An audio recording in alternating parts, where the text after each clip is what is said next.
And welcome to Web of Light. I'm Dr. Kevin. And Angie Donahue.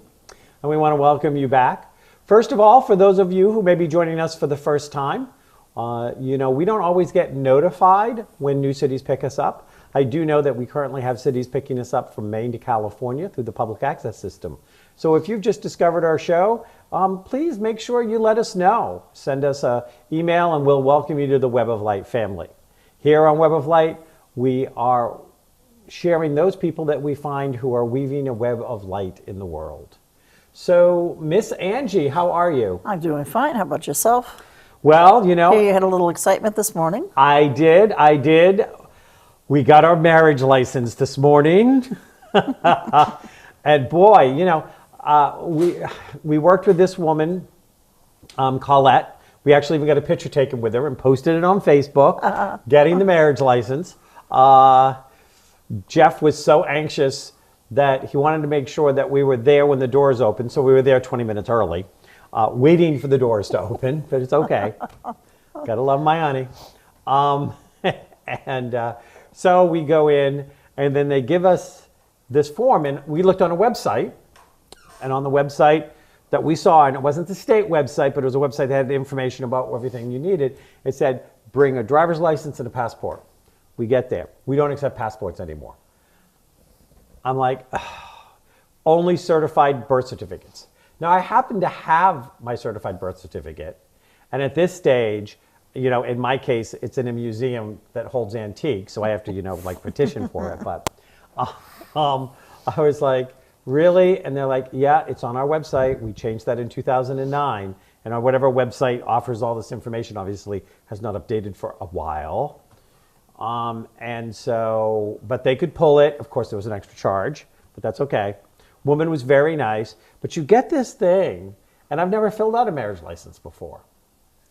And I'm like, and it's like, your father's full name and where he was born. Well, how many people really know off the top of their head where their father and their mother was born? I mean, I happen to, but I think there are a lot of people out there that would really stumble. And Jeff actually had to call his mother to find out exactly where were you born, and where was, find out from her where his father was born.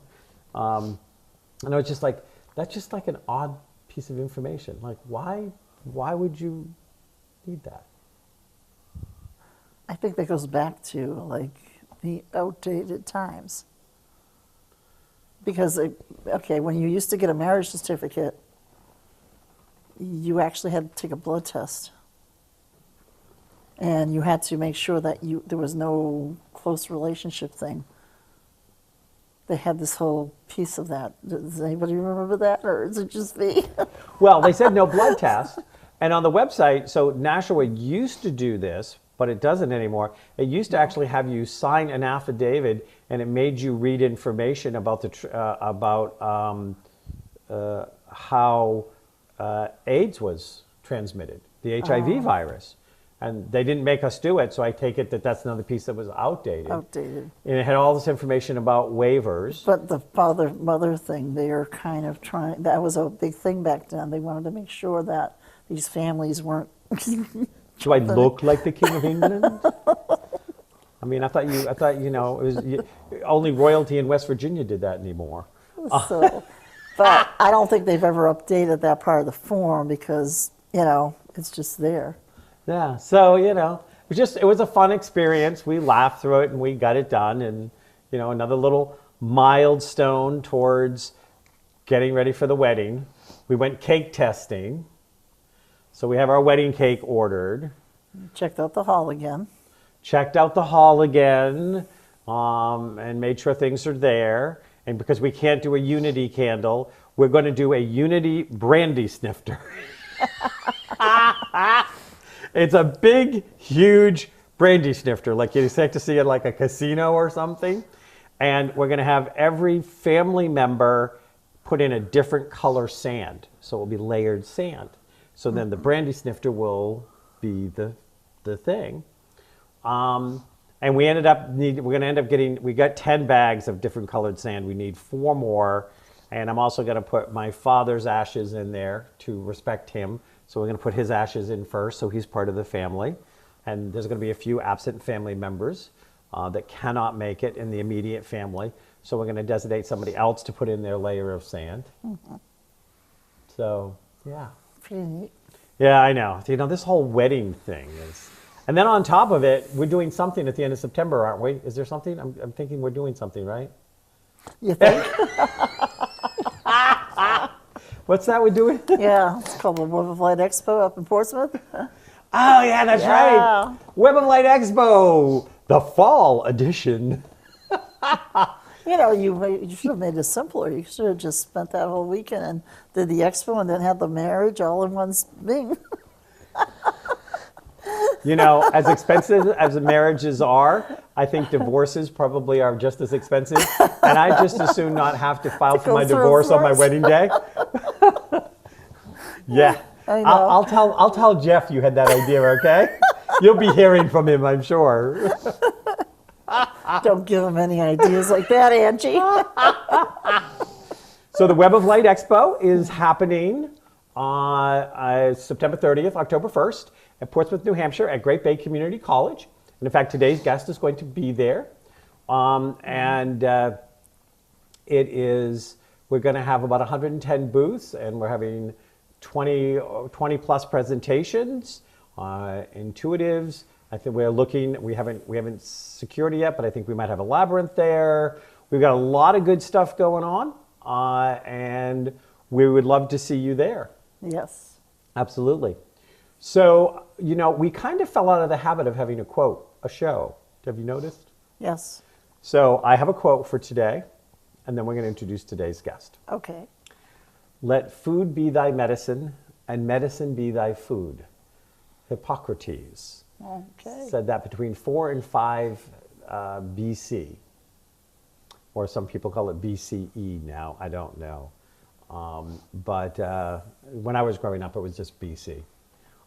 So one of the things is that we all know with a proper diet, not the one that you get from the United States government in nutrition class, because, you know, that's the one that made me come up with the phrase that if you eat the standard American diet and follow the standard American, you know, advice about health, you end up with the standard American diseases by the time you're 40.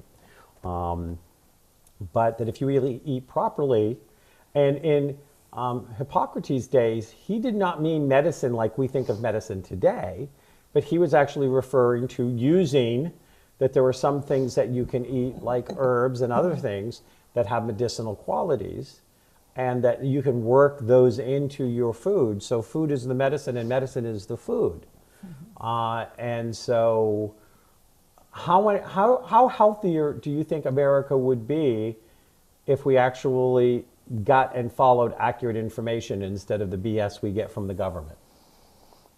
Oh, Oops, did I say that out loud? that is true. However, I have to say that the American people, I'm going to go with the American people right now, but we've gotten so engaged in having to, you know, get up to that a higher level of business that a lot of us have forgotten how to actually take the time to be at home and create a true meal.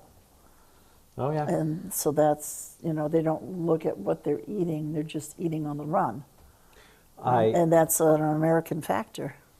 Last week, I had to swing by to drop Jeff's lunch off because he forgot it. And I met his coworkers because he started a new job fairly recently and have not been to his new office space. And I go in and then, first of all, they're amazed that I'm bringing his lunch in, because they were like, oh, if I forgot my lunch at home, all I'd hear about is, oh, you forgot your lunch. Nobody would be bringing it to me. And I'm like, well, you know, I won't say what I said, but, you know, to be you, so to speak. And I brought it in. But there was actually a whole discussion when I got there, because I didn't realize Jeff's lunches were the discussion of his team that he works with, because he gets homemade lunches every day. He gets, like, you know, like healthy, balanced, prepared stuff. I cook it, I pack it the night before and stuff like that. And they're like, you know, that every day they look forward to see what Jeff's bringing in for lunch. And I'm just like, really? So anyways, times have changed. With that, on that note, we're going to introduce Devon Pratt. She is a certified and certifiable, if you know. She's a certified holistic nutritionist, wrapping up the schooling to become board certified. In addition to the nutritional consultations she does, she also has a successful CBD hemp oil business. We've talked about hemp on the show before. Her goal is to offer information, empowerment, and empathy. So that's an interesting combination there. Devon, welcome. Thank you. How are you today? I'm wonderful. Happy to be here. Well, we are happy to have you. So what was the journey that put you into becoming a holistic, well, first of all, what's the difference between a holistic nutritionist and is that just like a traditional nutritionist or is it a different animal? So what I would probably compare would be maybe a registered dietitian and a holistic nutritionist. So for me, a registered dietitian, they get their information from the U.S. government. So a lot of their recommendations are going to come from the standard, information that we get from the government and from the schooling that the government provides for our doctors and our medical community. They have options that I don't, which is nice. They can do some blood testing and see where you're maybe deficient in some things, whereas I would maybe refer you to someone else for that. Everything that I do is about keeping things from the earth. So if there's a way to maybe help you ease off of medications or ease off of, some of the treatments that you're receiving from the medical community safely, using food, herbs, CBD, anything like that that's more of the holistic route. Okay. So on that holistic route, so being a certified holistic nutritionist, what do you get, and maybe you don't know this, but what do you get that the dietitian or the registered dietitian doesn't get for training? In my opinion, better training. Yeah. The training that I received came from some of the most well-known and respected holistic doctors, MDs, naturopaths on the planet. T. Colin Campbell is one of the most respected, but there's a lot of others. And looking into it now, movies like What the Health, which is floating out there and becoming more well-known, the people involved in that sort of movement are the people that I was trained from. So I feel really blessed to have been, kind of given information directly from what I would consider the best of the best. So. Now, did you see that?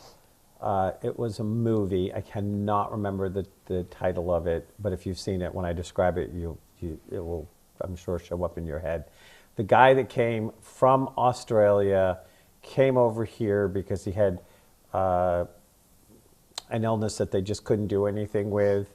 It wasn't terminal, but it was just getting slowly worse, and he was losing more and more quality of life. And he juiced his way across the U.S. I have not seen that. Okay. I have to see if I can bring it up. It was absolutely fascinating. He worked with a medical doctor, and he also worked with a holistic doctor, and he took regular blood tests I think it was every once a month or so. I mean, they were really monitoring it. Yeah.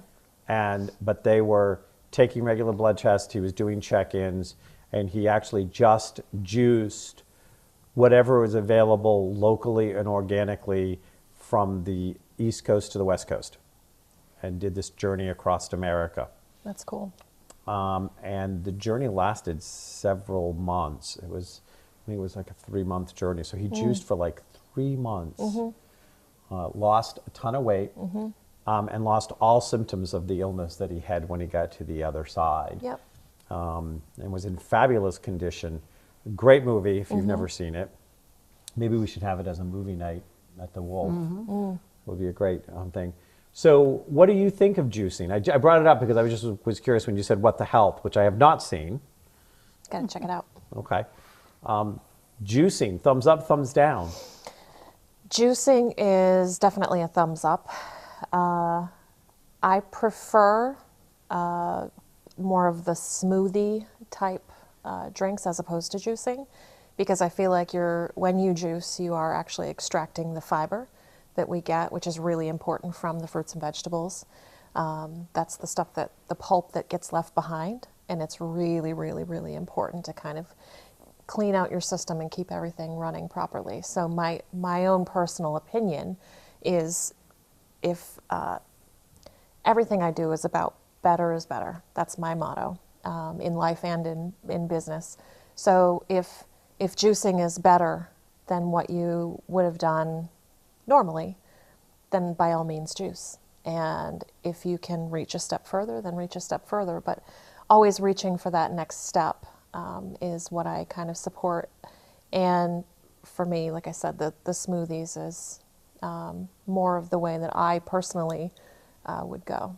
Now, what is the difference between the juicing and the smoothies? So a juicing is going to be, you're putting your fruits and vegetables into a juicer, and it extracts the pulp and releases all of the juices. So it's fabulous. You are getting all of those fruits or the vitamins and minerals. However, all of that pulp is really important. It does really good things in your body, especially your digestive system. It's gonna have a cleansing effect. It's often compared to a chimney brush for your digestive system. So smoothie is where you would put everything into a blender. It blends up everything for you, so it does break down part of the fibers and all of that. So it starts the digestive process for you, but you're still able to ingest the entire fruit and vegetable. And at that point, you can do the seeds and the stems and the So the skin. So Yeah. if I put an orange in, I put an orange in with the skin on it? I would probably not do, an orange skin is so thick, you Yeah. might have some issue with that, but apples and things But like that apples would and be pears absolutely. and all of those, Yeah. they just put in the skin and everything. Yep, seeds, Seeds, skin, the whole core, everything. So, I mean, he called it juicing across America, something like that, but he was doing smoothies because he was making the same point. Okay. And he had one of the heavy duty, the ones that you put on and lock in. Ninja? Yeah, I think it was that. There's another brand, or is it the? It's a brand I own. I bought it after I saw the movie, and I love it. And it goes down and it goes like this, and it does everything, and it's a Yep. power. Yeah. But it's a heavy duty.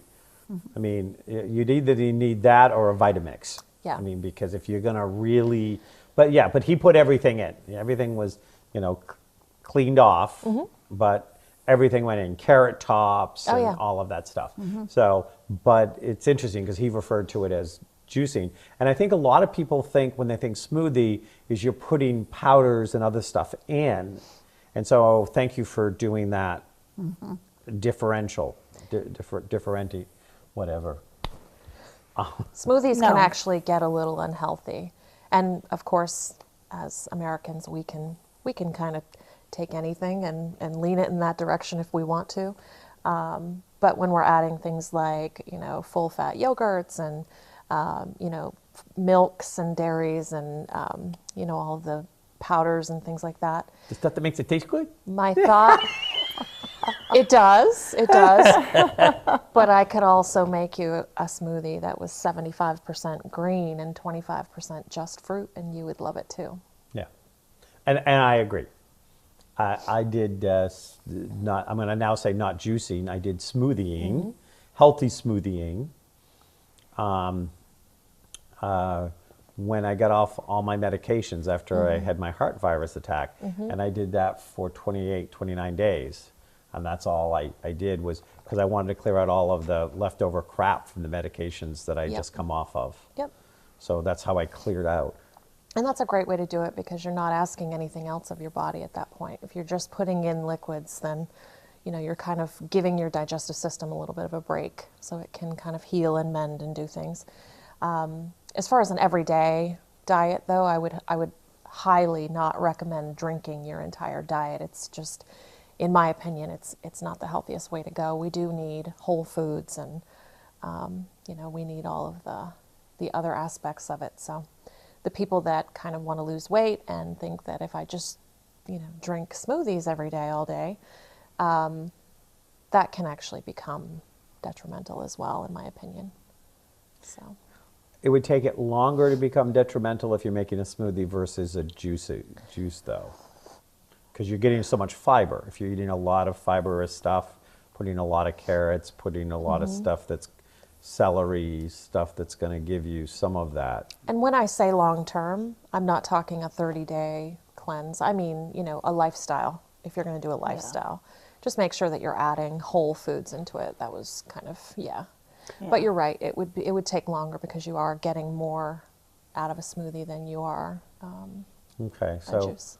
2 to 3 cups of coffee black, smoothies, a couple of coffees, smoothies, and then you move to red wine, and then bottle of red wine, smoothies, and then go to bed. Does that sound like a good? Perfect. That's exactly what I was recommending. So what got you on this journey? Now I'll go back to the question I started with, but I wanted to clear up some of that stuff first. Yeah. So about 15 years ago, I was diagnosed with a degenerative spinal condition. I had my first spinal fusion with hardware at age 22.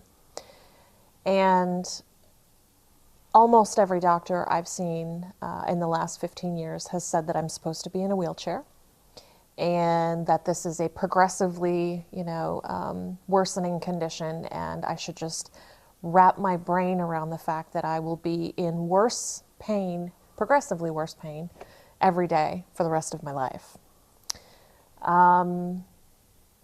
My grandfather actually had the same condition, and he, to share, a bit of information, he actually took his life because of the pain. And watching my father have some similar issues as well. And for me, I went about as far down the traditional medical road as you can go. I had 8 levels of my spine fused with hardware. I have cages and rods, 3 titanium rods in my hip. In the process, I had developed ulcerative colitis from all of the 12 different medications that I was taking daily. And it was leading me down a road where I had no say. I had no say in my own life. I had to wait for someone in a white coat to tell me how my day was going to look, or if I could go and enjoy my son's baseball game or watch my son graduate from high school. Everything was determined by someone else. And it was very, it takes away all your hope. It takes away all of your empowerment. So for me, there came a moment when I was looking at some blood work with my husband that I had done. And just a quick Google search told me that I was deficient in some vitamins and minerals, and some of them severely deficient. And my doctor had actually not spoken about any of that when he went over that with me. Didn't see anything concerning, was what he had said. So for me, that was really eye-opening. And I chose in that moment, I remember saying to my husband, I'm not willing to kind of agree with the fact that there's nothing I can do, that I have no say in this, that I have no control.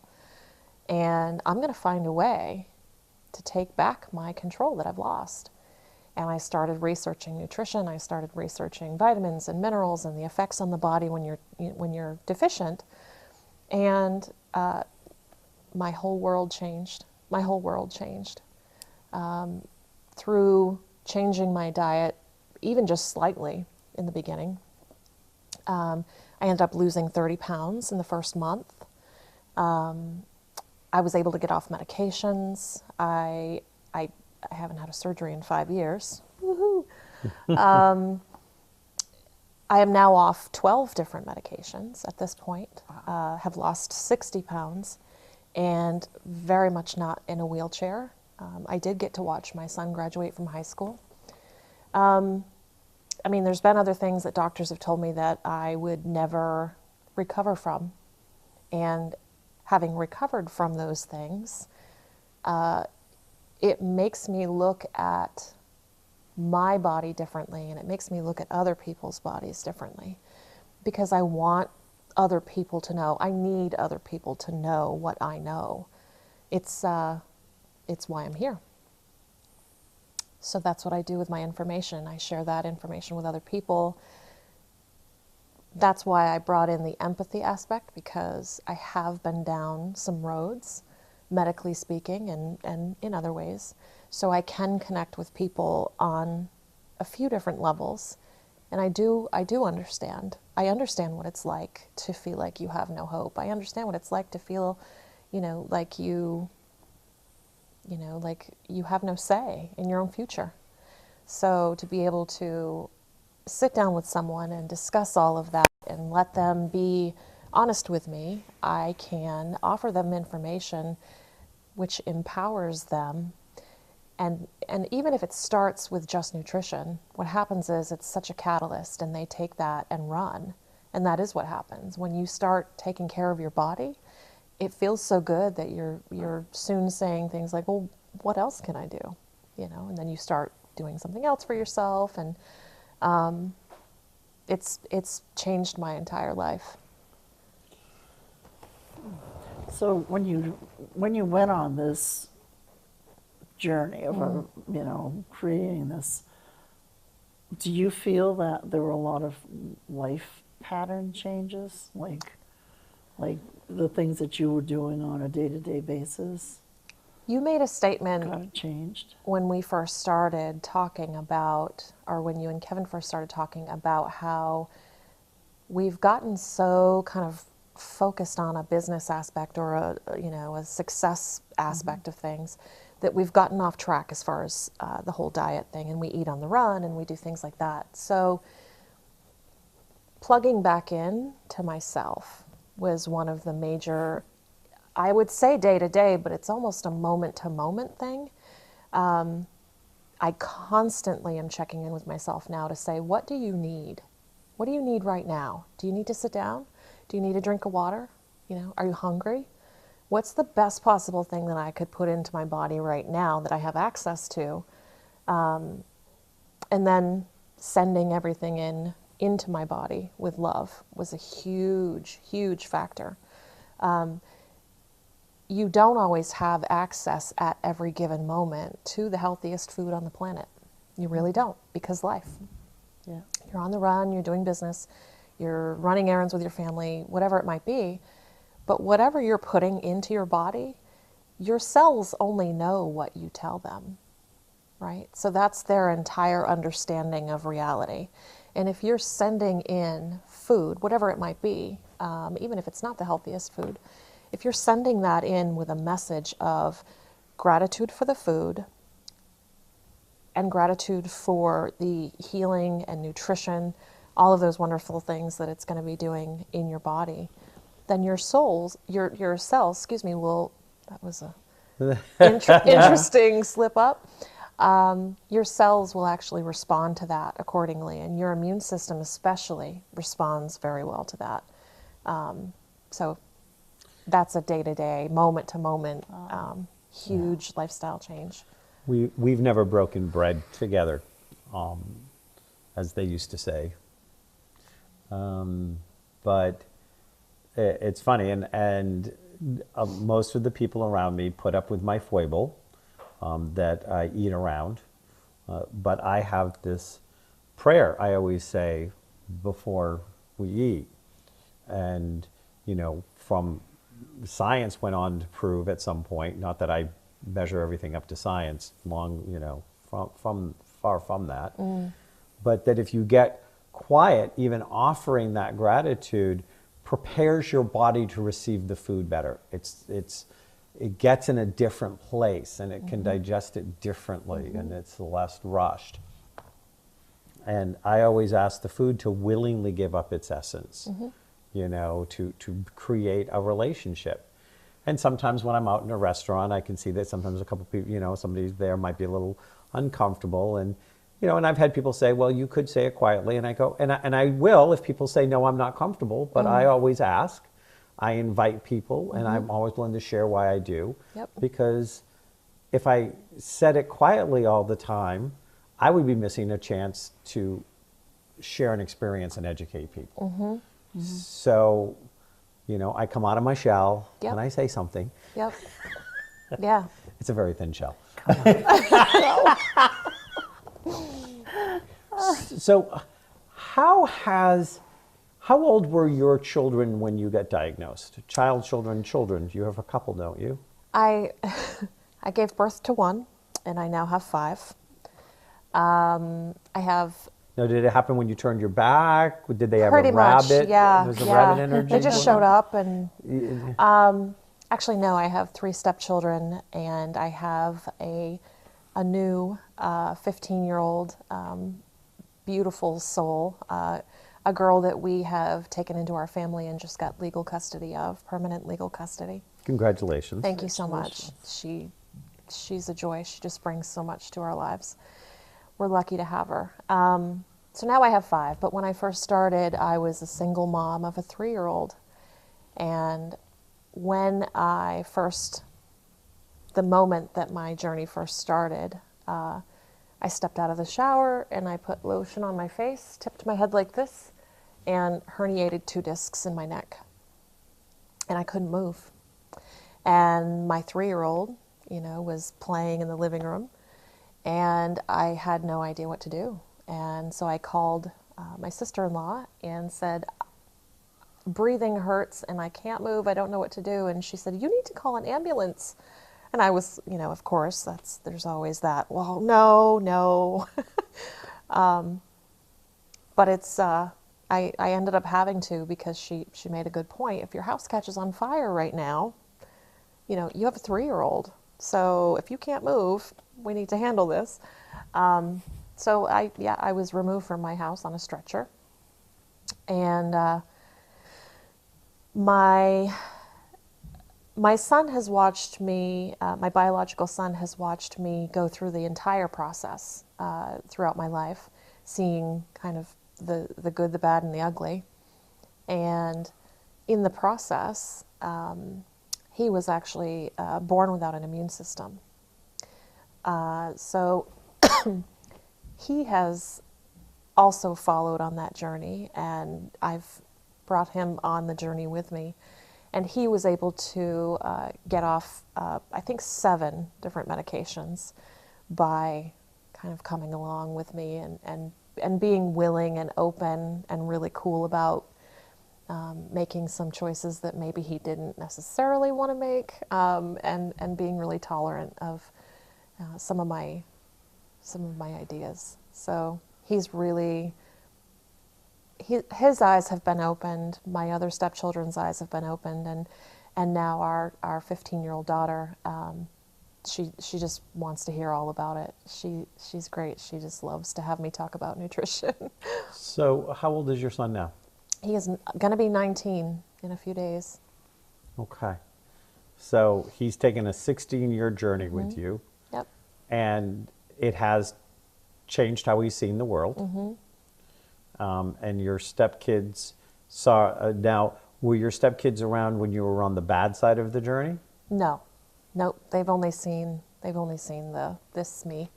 Although I do make improvements constantly, or I try to. Okay. Yep.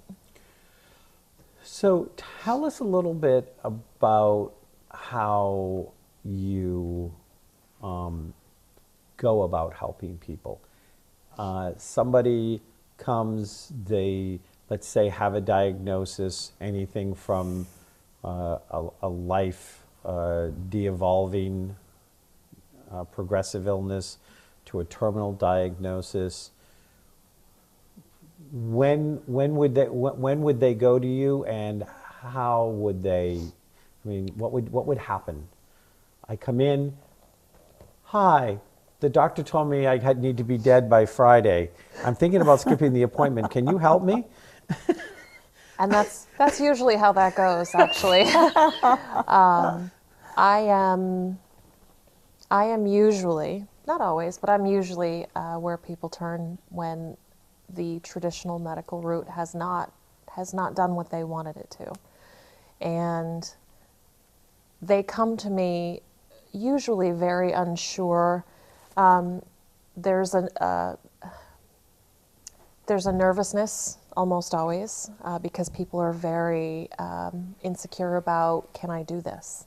Can I make changes? This is really difficult. I don't know. I've eaten a certain way my whole life or for a very long time. I'm afraid that you're going to tell me, and there's always that feeling, I'm afraid you're going to tell me to do something that I can't do. So one of the very first things that I always try to, express to people is, I'm going to meet you where you are. And that's going to look different for the person next to you and the person next to you. It's not ever, a blanket diet or a theory. I'm not going to send you off with a theory. This is going to be very, very personalized to you. There is no one else like you on the planet, and they don't feel like you do. They don't eat for the same reasons that you do. Their schedule is different. There's a million different things. So one of the first things I need people to understand, and what's really important for me to make people understand is I see you, not people like you. I'm seeing you as a human being. And it's safe. It's safe between the two of us. You can tell me about the, 3 a.m. in the middle of the night, bag of chips, or, the bag of mini chocolates in the car that you hide from your spouse. There's no judgment. I've been there. I'm almost going to guarantee anything you could tell me. I could probably share a story that's either similar or worse. So there's never any judgment, and I meet people where they are. So if I come across someone who is 700 pounds and has only ever eaten takeout and out of a box, I am not going to ask them to go directly to vegan. That wouldn't make any sense. I would be setting that person up for failure. You weren't supposed to share my private information. Now everyone knows what I weigh and how I eat. How could you do that to me, Devon? Oh, gosh. Oh, God. So you start with trying to change, you start with re-educating them on a better diet. I do. I always say everything I do is about food, and nothing that I do is about food. How people eat is a reflection of how they feel in the world. So if you feel that things are scarce, that there's not enough, that you'll always go without what you need, then people tend to hoard food. They tend to overeat because they're afraid that there won't be enough at some point, and that usually stems from some childhood stuff. Maybe they grew up in a family that didn't have enough, so it kind of turns in the other direction. So we take a look at things like that. It's not just about introducing vitamin and mineral facts and how to get enough protein and things like that, which I think would be more of a registered dietitian consultation. With me, I want people to know that I'm seeing them as a human being and not a patient. Now, does that food, and I do want to say, this is not just happening in stuff that happens in your childhood. This can happen as an adult as well. Yep. Mm-hmm. I went through a very tough period as I and it was thankfully pretty brief, but I went through a period where I was homeless for a little bit. And in being homeless, I remember as everything was crashing down and stuff was going on, that I would get the, I had a little bit of money left on credit cards. I would get the 2-for-1 pizza. I would only eat one meal a day of pizza because that was the cheapest way I could get enough food to go to keep going. Yeah. And I was in my late 20s when that happened. And I know that my body has never totally forgotten that part of it. So it's not just childhood. I mean, we had food stuff in the childhood as well, which of Right. course didn't help. Right.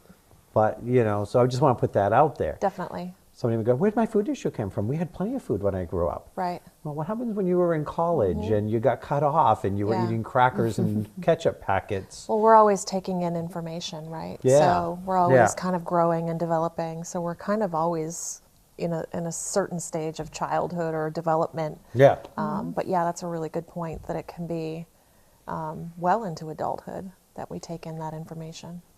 Now, so because you actually do meal planning with them. I do. Okay. I do. I am taking a little bit of a pause on that right now, because I am kind of exploring some other business adventures.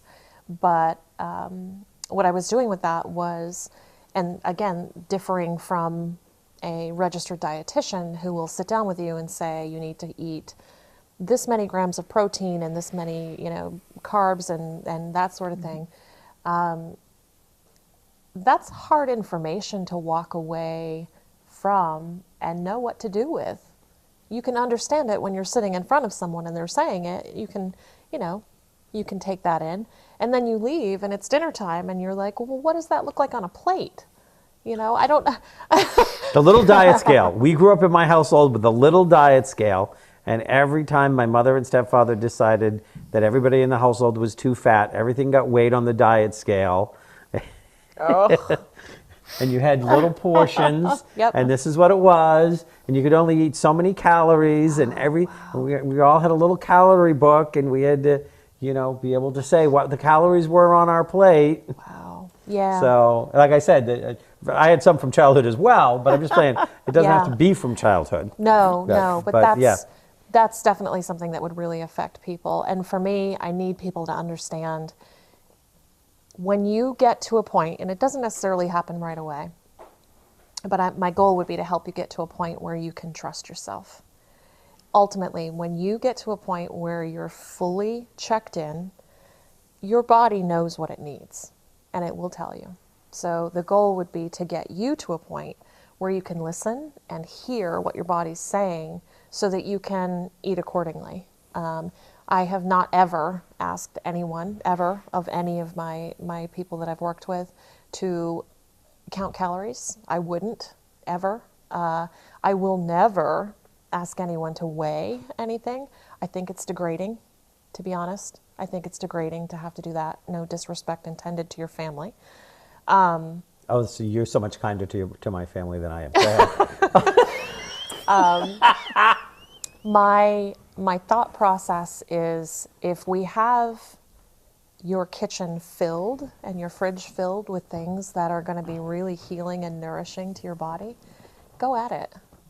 You'll stop when you're full, and in the beginning, if you're an overeater, you'll overeat.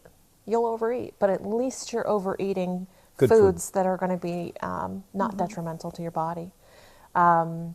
Eventually, once your body reaches a homeostasis, so a balance of where you're receiving all of the minerals and vitamins and nutrients that you need, it shuts off that hunger signal. You won't be hungry, and then at that point you'll stop overeating. But in the beginning, I get a lot of people feeling very kind of disappointed in themselves because, I had, way more salad than I was, thinking I should. And it's like, no.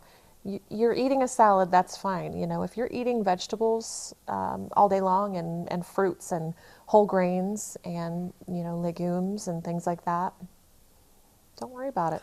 It'll all come. So you will actually, because I want to make sure that our viewers really if they were to contact you, and I know that her contact information at some point has been underneath her and will be at the end of the show, because we have a fabulous crew here at Yes, we Hudson do. HCTV. So the but you would, somebody came to you and they had rheumatoid arthritis and it was crippling. So you're going to make certain specific recommendations to stuff to take out or to really do you get into supplementation at all, or do you just do it all with food? I do. Actually, so to use your example, someone comes in with rheumatoid arthritis. One of the first things I'm going to do is treat the autoimmune aspect of that. Yeah. So your body's actually fighting itself. What that stems from is usually a leaky gut. So the proteins that you're eating are leaving your digestive system through holes in your gut when they're not supposed to. Your immune system, because it's awesome, comes in and goes, hey, that's not supposed to be here, and fights it, but it ends up fighting your own body. So the first thing we have to do is heal your gut. We eat foods that are very gentle on your stomach, we eat foods that are anti-inflammatory, and we eat foods that are healing. Obviously taking out all foods that are inflammatory and not healing. The second thing I would do, I am involved, and my husband and I are involved in a supplement company, and we've been taking the products for quite a few years now, called Genesis Pure, and I can offer those to you if that's something that fits both your desires, your needs, and your budget. I can work with just food if that's the direction that you want to go in, but if you wanted a little extra help, we can do that as well. So yes, I can offer that as well. And what I would do with the meal planning is actually send you an entire week at a time schedule of specific meals that you make. I also send the printable grocery list with that. So you shop once, you have everything you need to make the food for that week. Those recipes are based on your specific health issue, your schedule, your family, your allergies, your preferences. So really above and beyond what you would get from a registered dietitian, although they have some really significant benefits as well. Not knocking registered. Yeah. I'm sure it sounds like that at this Yeah. point. No. I'm really not knocking them. I just have a different viewpoint on some things. Right. So technically, and I just want to kind of do this, and we're starting to wind down on the time thing, but I want people to understand some of the power of this, and also because I know that what I hear, because I work as a medical intuitive and put together protocols and stuff like this, and I certainly don't do recipes. I love to cook, but I certainly do not do recipes except for maybe a smoothie healthy recipe. But hypothetically, Don and Angie could go to you. You could create something that would work for both of them. You would create the recipes for mostly Angie to cook, in that case. You would send them the food list. You could technically also send the food list to the local market basket they shop, and they could deliver that food that you wanted to do because what I hear is, well, I'm just too busy and and blah, blah, blah, blah, blah. But you could actually send it to the grocery store, or they could forward it to the grocery store. They could assemble it all and deliver it. Is that? So what I had done a couple of times was I worked with Hannaford To Go. And I, for an extra fee, small fee, went on, plugged in your entire grocery list, and then either someone could swing through and pick it up at curbside, or it could be delivered. That ended up being quite a bit of extra work on my part because of the amount of time I need to invest in each person. It became too difficult to do that on my end, but that was certainly a benefit. One of the things I want to mention, though, is that if a person, sometimes someone will come to me and say something like, I have very serious health issues, but I don't have any money to spend on this, and I don't like anything healthy, and I don't have time, and I don't think I can do it. and I'll say, you should come back when you're ready. I could accept them as a client, but they're not prepared. It has to be a priority. You have to be in a position where you're at least willing a little bit to make yourself a priority. And I can spot it in a heartbeat. Within 5 minutes, I can tell if someone is really where they need to be with me. So I'm willing to do some compromises. But if someone is really kind of, giving me, yeah, but at every turn, I will, kindly ask them to take some time, and think about what your body means to you and what your health means to you, and come back and I'm happy to help you, but I can't do it for you. Mm-hmm. You saw she was looking at me when she said that. I could tell. She was looking at me. Devon, we want to thank you so much for coming. I know it's going to be underneath you, but give us your website. I have Devon's Wholesome Menus at gmail.com or devonswholesomemenus.com. Okay. I also have the other website, which is a little difficult, but it's www.kannaway, KANNAWAY.com/5970283. Okay. That one has to do with the CBD oil business that I'm doing now. Okay. So thank you so much for coming. Thank you for having me.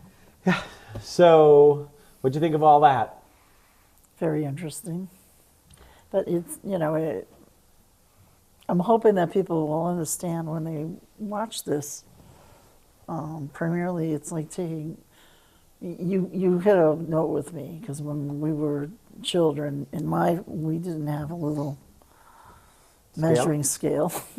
But my mother was always there, and she would cook all the different vegetables, everything. So there was a good, it wasn't all just meat, or it wasn't all just potato, it wasn't all, so the variety was actually fine. And we ate, and you always felt full, but you didn't overeat because you were using, and a lot of people forget that you don't have to have that meat or the potato on the plate. Vegetables and fruits are actually the pieces that nourish you the most and keep your whole system running. Yep. And I'm glad you brought that up. Okay, so we will again, Devon will be at our Web of Light Expo, September 30th, October 1st. So you can meet her there, chat with her. She is a wealth of information and is always the soul of kindness. Devon and I have been interacting for a while now, and there's nobody out there that's more gentle and sweet to talk to, and she'll listen to your questions, and she'll share her vast knowledge. So come talk to her at the Web of Light Expo, September 30th, October 1st. Coming up at the Wolf Healing Center, we're going to start with our fall offerings. Is September 6th. We have How to Easily Manifest Your Goals with Dorothy Morgan. You don't need to know anything about astrology, but Web of Light Astrologer is going to be taking the information about your chart, do up a little chart in the class, and put all the charts of the class together and talk to you about how you specifically can easily manifest your goals. September 8th, we have a full moon drumming circle. September 12th, Angie's Intuitive Practice Gathering. September 13th, which is a 4-part series, I start my Psychic Development Series, 6:30 to 9:30. I've been teaching that for over 25 years now. So if you know that you're psychic or would like to find out and like to take it and use it, we have Angie's Empath Monthly Support Group, September 19th. On the 20th, we have What Is Your Soul Here to Do with Dorothy Morgan. Again, you don't need to know about astrology. She'll cast your chart before you get there. I'll put that together. Mandela Meditation Shambhala. Can you give us a couple of quick words on the 21st with Angie about that? Yes, a very good time to come together, check out how important it is to have Mandela meditations. I'm actually going to do it in the truth of Shambhala and how that helps you to really recreate what you want to empower. And again, don't miss the Web of Light Expo, September 30th, October 1st. We want to thank you for coming today, enjoying this conversation we had with Devon Pratt. Your words never speak as honestly as your actions. You need to be ready and to do what you need to do if you want to take power and control over your life. And as we have said many times on this show, make sure that if you have an MD as part of your health group to help you, that it's a part of your health group. MDs are great at what they're great at, and they can be clueless with what they're clueless at. Make sure your MD, we like to say, is a managing director who will include other people and is willing to evolve as a MD and allow you to control your healthcare plan. Don't go to the MDs that we refer to as the minor deities, because they're the ones that when they say yes and you'll die on Thursday, you're almost afraid not to. Namaste.